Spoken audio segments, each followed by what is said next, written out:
এখন নামাজে দাঁড়িয়ে যদি আমি আমার মনে আল্লাহর চিন্তা যদি না আসে, আল্লাহর বরত্বের কথা যদি আমার সামনে ফুটে না উঠে, নামাজে দাঁড়ানোর সময় যদি আমার ব্যক্তিগত বিষয় নিয়ে যদি আমি সবসময় যেরকম চিন্তিত থাকি, নামাজেও যদি ওই অবস্থাতে থাকি, তাহলে তো এই নামাজের মধ্যে অবহেলা আসবে। একজন লোক রমজান মাস আসরের সালাতের ওযু করেছে, এই সময় তার সামনে একটা প্যাকেট আসছে, ঘুষের প্যাকেট। তিনি বলছেন, আমি তো ওযু করছি, এই মুহূর্তে এটা ধরা যাবে না, আমার ডেস্কে রেখে দাও। এখন অ্যামাউন্টটা কত সেটাও তিনি দেখেননি, এই অবস্থায় গিয়ে নামাজে দাঁড়িয়েছেন। এবার আপনারাই বলুন, এই লোকটার নামাজ কি হবে? তার মনে মনে আসবে যে সে যা আমার জন্য নিয়ে আসছে, কম নিয়ে আসলো না বেশি নিয়ে আসলো। অর্থাৎ ওই যে ঘুষ, কেমন যেন এই নামাজ সে পড়তেছে, এটা আর নামাজ থাকলো না, এই নামাজের মধ্যে ওই ঘুষের চিন্তাটাই চলে আসলো। বলি নাউযুবিল্লাহ। এইভাবে আজকে আমরা সমাজের মধ্যে যেইভাবেই আছি, আমাদের নামাজগুলো পিওর হচ্ছে না। ফলে আজকে নামাজের দ্বারা ইন্নাস সালাতা তানহা আনিল ফাহশা ওয়াল মুনকার, অন্যায় অশ্লীলতা দূর হচ্ছে না। যদি ঠিকই আমাদের নামাজটা ওই রকম হইতো, আল্লাযীনা হুম ফি সালাতিহিম খাশিউন, যারা নামাজে বিনয়ী, তাহলে দেখা যেত যে এই নামাজের দ্বারা আমাদের মাসআলা হল হয়ে যেত, আমাদের সমস্যার সমাধান হয়ে যেত। সেই দিন বেশি দূরের কথা নয়, এই বাংলার জমিনে যখন সেই একজন আল্লাহর নাফরমান এক আল্লাহর বান্দা বুরহানুদ্দিনের সন্তানকে জবে করে দিয়েছে, আল্লাহর সেই বান্দা মাত্র 2 রাকাত নামাজ পড়ে আল্লাহর কাছে ফরিয়াদ করছেন, আল্লাহ তাআলা তার এই ফরিয়াদ শুনে পাঠিয়ে দিয়েছেন শাহজালাল ইয়ামানি রহমতুল্লাহ আলাইকে। তারপরে যা হয়েছে আপনারা জানেন। বলার উদ্দেশ্য হলো যে যখন নামাজ বিনয়ের সহিত হবে, খুশুওয়ালা নামাজ হবে, তখন বান্দা জমিনে বসে আসমান ওয়ালার কাছ থেকে ফাইসালা করিয়ে নিতে পারবে। সুবহানাল্লাহ। আজকে তো এই জন্যই আমাদের সমস্যা সমাধান হচ্ছে না। তাহলে যাদের প্রশ্ন নামাজ পড়ে কি হবে হুজুর, নামাজ তো বহুদিন পড়েছি, সমস্যার সমাধান তো হচ্ছে না, নামাজ পড়েও তো দেখি মানুষ অন্যায় করে। তাহলে আমাদের বলতে হবে নামাজি তো 2 প্রকার। এক প্রকারের নামাজি আল্লাহর ঘোষণা অনুযায়ী মুফলিহুন, কাদ আফলাহাল মুফলিহুন, কাদ আফলাহাল মুমিনুন, ওই সমস্ত মুমিনারা সফল যারা নামাজে বিনয়ী। অপরদিকে ফাওয়াইলুল লিল মুসাল্লিন, মুসল্লিদের জন্য দুর্ভোগ, ওয়াইল, জাহান্নাম। তাহলে আমাদের নামাজটা কোন কোয়ালিটির, কোন ক্যাটাগরির, এই সিদ্ধান্তটা আমাদেরই নিতে হবে। মুহতারাম দিনী ভাইরা, রব্বুল আলামিন এই নামাজকে যত ইবাদত আল্লাহ দিয়েছেন, সকল ইবাদতের সামগ্রিক ইবাদত এই নামাজকে করেছেন। সেজন্য আমাদের নামাজকে সুন্দর করতে হবে। নামাজ কিভাবে সুন্দর হবে? শুধু নামাজ এভাবেই সুন্দর হবে না। নামাজ সুন্দর হতে হলে প্রথমত আমাকে ওযু সুন্দর করে করতে হবে। ওযু সুন্দর করে করার জন্য আমাকে 2টি জিনিস অর্জন করতে হবে। একটি হলো ফতোয়া, আরেকটি হলো তাকওয়া। ফতোয়া মানে মাসাইল, ওযু সংক্রান্ত মাসাইল ভালো করে আমাকে জানতে হবে। আজকে দেখা যাচ্ছে ওযুর মাসআলা আমি ভালো করে জানি না, আজকে দেখা যাচ্ছে নামাজের মাসআলা আমি ভালো করে জানি না। 2টি জিনিস, একটি হলো একটা জিনিস গ্রহণযোগ্য হওয়ার জন্য প্রথমত বিশুদ্ধ হইতে হয়, আর বিশুদ্ধ হওয়ার জন্য দরকার মাসাইল, বিশুদ্ধ হওয়ার জন্য দরকার ফতোয়া, বিশুদ্ধ হওয়ার জন্য দরকার ওযু এবং নামাজের মাসআলা সমূহ জানা। আমরা কয়জন আছি এই মাসআলাগুলো বিস্তারিত জানি? অনেকেই জানি না, আবার জানার চেষ্টাও করি না। তাহলে 1 নাম্বার হলো প্রথমত মাসআলার দিক দিয়ে বিশুদ্ধ হতে হবে। আমি সব কিছু জানি, মনে করেন নামাজ তো পড়ি, কেরাত শুদ্ধ নাই, ফর এক্সাম্পল বললাম। এরকম যেমন মনে করেন নামাজের মধ্যে কিছু ওয়াজিব আছে, আমরা আজকে দীর্ঘদিন ধরে নামাজ পড়ি, কিন্তু এই ওয়াজিবগুলোর প্রতি ভ্রুক্ষেপও করি না। রুকু থেকে সোজা দাঁড়িয়ে থাকতে হবে স্থির হয়ে, এটা ওয়াজিব। আপনি দরকার হয় রুকুতে সময় কম নেন, আপনি 3 বারের জায়গায় আপনি 3 বারে বলেন, 5 বার 7 বার সুবহান রাব্বিয়াল আযীম বলার দরকার নেই, তবুও আপনি রুকু থেকে সোজা হয়ে উঠে একেবারে সোজা হয়ে একটু দাঁড়ান, এটা হলো ওয়াজিব। ঠিক তেমনিভাবে 2 সেজদার মাঝখানে একেবারে সোজা হয়ে ইতিদালের সহিত বসা, এটাও ওয়াজিব। দেখা যাচ্ছে আমরা সবসময় নামাজ পড়তে আসলেই একটু আমাদের ব্যস্ততা বেড়ে যায়, এই কারণেই মনে করি যে আজকে একটু তাড়াহুড়ো করে নামাজটা শেষ করি। তাহলে যেই নামাজের ওয়াজিব ছুটে যায় সেই নামাজ কিভাবে কবুল হবে? দুটি জিনিস বললাম, একটি হলো মাসআলা আর একটি হলো তাকওয়া।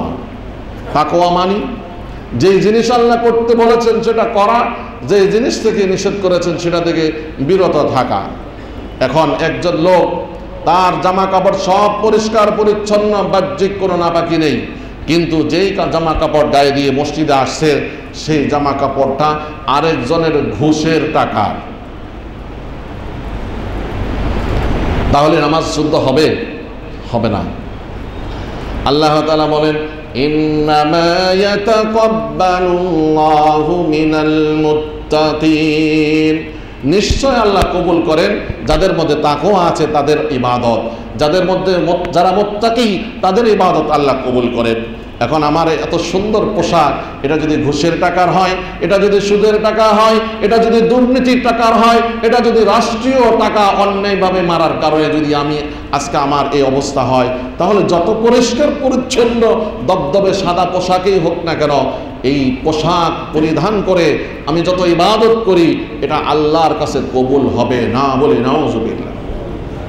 মুহতারাম দিনী ভাইরা, তাই আসুন, সামনে রমজান আসছে, মাহে রমজান আসার আগে আগে আমরা আমাদের সলাৎকে ঠিক করে নিই, অন্যথায় রমজান মাস যেখানে কবুল হওয়ার মাস, সেই কবুল হওয়ার মাসেও আমাদের সলাৎ কবুল হবে না। আল্লাহ রাসূল সাল্লাল্লাহু আলাইহি ওয়াসাল্লাম মেরাজে গিয়ে যখন জাহান্নাম ভ্রমণ করেছেন, অনেক অপরাধীদের শাস্তি দেখেছেন, তার মধ্যে এক শ্রেণীর অপরাধীদেরকে দেখছেন শাস্তি দেওয়া হচ্ছে এইভাবে যে তাদের মাথাগুলোকে পাথরের উপরে রেখে আবার বড় বড় পাথর দিয়ে পিষে ফেলা হচ্ছে, এইভাবে শাস্তি দেওয়া হচ্ছে। রাসূল জিজ্ঞাসা করলেন, এই শাস্তিটা কেন দেওয়া হচ্ছে? জিবরাইল আলাইহিস সালাম বললেন, এই শাস্তিটা দেওয়া হচ্ছে যারা নামাজ পড়ে না বা নামাজে অবহেলা করে, এই জন্য এই শাস্তিটা দেওয়া হচ্ছে, বলি নাউজুবিল্লাহ। তাই আসুন, মেরাজের মাস শেষ হলো, আমরা মেরাজ থেকে এই শিক্ষাটা গ্রহণ করি, আল্লাহ রাসূল আমাদের জন্য যে নামাজের হাদিয়া নিয়ে এসেছেন, এই নামাজটাকে আমরা পরিপূর্ণভাবে এবং পরিশুদ্ধভাবে সহিভাবে আদায় করার চেষ্টা করি। তাহলে আমাদের এই নামাজের মাধ্যমে আল্লাহর যে ওয়াদা, আল্লাহর যে প্রতিশ্রুতি, আল্লাহ যে পুরস্কার দিয়েছেন, যারা 5 ওয়াক্ত সালাত নিয়মিত ইহতিমামের সহিত আদায় করবে, আল্লাহ তাআলা তাদেরকে আল্লাহর নিজ জিম্মাদারিতে, আল্লাহর নিজ দায়িত্বে জান্নাতে প্রবেশ করাবেন। সুবহানাল্লাহ। এমন কোনো ইবাদত নেই যেই ইবাদতের ক্ষেত্রে আল্লাহ সুযোগ দেন নাই। যেমন মনে করেন সামনে সিয়াম আসছে, যেই লোক সিয়াম পালন করতে পারে না তার বিকল্প ব্যবস্থা রাখা হয়েছে, কি বলেন, হয়েছে কিনা? যেই লোক নিজে হজ করতে পারবে না তার বিকল্প ব্যবস্থা আছে কিনা? কিন্তু সালাত এমন একটা ইবাদত মনে হচ্ছে যে কত সহজ, তারপরেও আল্লাহ সালাতকে তার বিকল্প কোনো ব্যবস্থা রাখেননি। যিনি সালাত পড়তে পারবেন না, যে অন্য কেহ তার সালাত আদায় করে দিতে পারবে, এই সুযোগ আছে? নাই। কারণ কি? কারণ হলো সালাত সবচেয়ে গুরুত্বপূর্ণ ইবাদত। বান্দা এই গুরুত্বপূর্ণ ইবাদতের মাধ্যমে তার রবের সাথে সম্পর্ক কায়েম করবে। সুবহানাল্লাহ। নামাজের অনেকগুলো রুকন আরকান, অনেকগুলো পাঠ আছে, সকল পাঠের মধ্যে সবচেয়ে গুরুত্বপূর্ণ পাঠ হলো সেজদা। এই জন্য কেউ যদি দাঁড়িয়ে নামাজ পড়তে না পারে, ইসলাম বলেছে সে বসে বসে নামাজ পড়বে। সে যদি বসে বসে নামাজ পড়তে না পারে, ইসলাম বলেছে সে শুয়ে শুয়ে নামাজ পড়বে। কারণ বসে থাকলেও মানুষের মাথা উপরে থাকে, শুয়ে থাকলে মানুষের মাথা আরো নিচে থাকে। আর সেজদার উদ্দেশ্য হলো যে আমি আমাকে নিস্তেনাবুদ করে দেওয়া, আমাকে একেবারে নিঃশেষ করে দেওয়া, হে আল্লাহ আমি তো কিছুই না। মুহতারাম ভাইরা, আসুন, এই যে নামাজ এত গুরুত্বপূর্ণ ইবাদত, যেটা দাঁড়িয়ে দাঁড়িয়ে পড়তে না পারলে বসে পড়তে হয়, বসে পড়তে না পারলে শুয়ে শুয়ে পড়তে হয়, এরপরেও এই নামাজকে ছেড়ে দেওয়া যাবে না, ওয়াক্ত মতোই পড়তে হবে। সূরা নিসার যে আয়াত আমি আয়াতাংশ তেলাওয়াত করেছি, ইন্নাস সালাতা কানাত আলাল মুমিনিনা কিতাবাম মাওকুতা, নিশ্চয়ই সালাত মুমিনদের উপরে যথা সময়ে ফরজ করা হয়েছে। এই আয়াত বলে জোহরের সালাতকে জোহরের সময়ের মধ্যেই পড়তে হবে। জোহরের সালাতকে এশারের পরে গিয়ে পড়লে ফাওয়াইলুল লিল মুসাল্লিন আল্লাযীনা হুম আন সালাতিহিম সাহুন হয়ে যাব, কদ আফলাহাল মুমিনুন হতে পারবো না। আমরা আমাদের সমাজে দেখি নামাজির আলহামদুলিল্লাহ সংখ্যা অনেক বাড়ছে, কিন্তু নিয়মিত নামাজির সংখ্যা খুব কম। তাই আমরা চেষ্টা করব, অফিসে থাকি, যেখানেই থাকি, আমি জমিনে থাকি, আমি পানিতে থাকি, আমি উপরে আকাশে থাকি, সর্ব অবস্থায় টাইম হয়ে গেলে টাইম মেনটেন করে একাকী হই কিংবা জামাতের সহিত হই, সালাতটা ঠিক টাইম মতো আমরা আদায় করব তো ইনশাআল্লাহ। আমরা প্রত্যেকেই চেষ্টা করব যথাসময়ে নামাজ আদায় করে নেওয়ার জন্য, কারণ আল্লাহ তাআলা যে আমাদেরকে জান্নাত দেওয়ার যে পুরস্কার দেওয়ার যে দায়িত্ব নিয়েছেন, সেটার জন্য শর্ত হলো যে নামাজকে যথাসময়ে টাইমলি যারা আদায় করবে। এই জন্য আমাদের উচিত হবে নামাজকে কাজা করব না, যথাসময়ে টাইম মেনটেন করে আমরা নামাজগুলো আদায় করব। আমরা আগামী জুমায় লাইলাতুন নিসফ মিন শাবান সম্পর্কে আলোচনা করব। পরবর্তী জুমায় আমরা জামাতের সহিত নামাজ পড়লে কি সওয়াব আর জামাত ত্যাগ করলে কি গুনাহ, এই নিয়ে ইনশাআল্লাহ আলোচনা করব। আমরা চেষ্টা করব আগে আগে আসতে, আলোচনাগুলো শুনতে। আল্লাহ তাআলা আমাদের প্রত্যেককে আমল করার তৌফিক দান করেন, আমিন। ওয়া আখিরু দাওয়ানা আলহামদুলিল্লাহি রাব্বিল আলামিন। যারা সুন্নাত আদায় করেননি সুন্নাত আদায় করে নেন।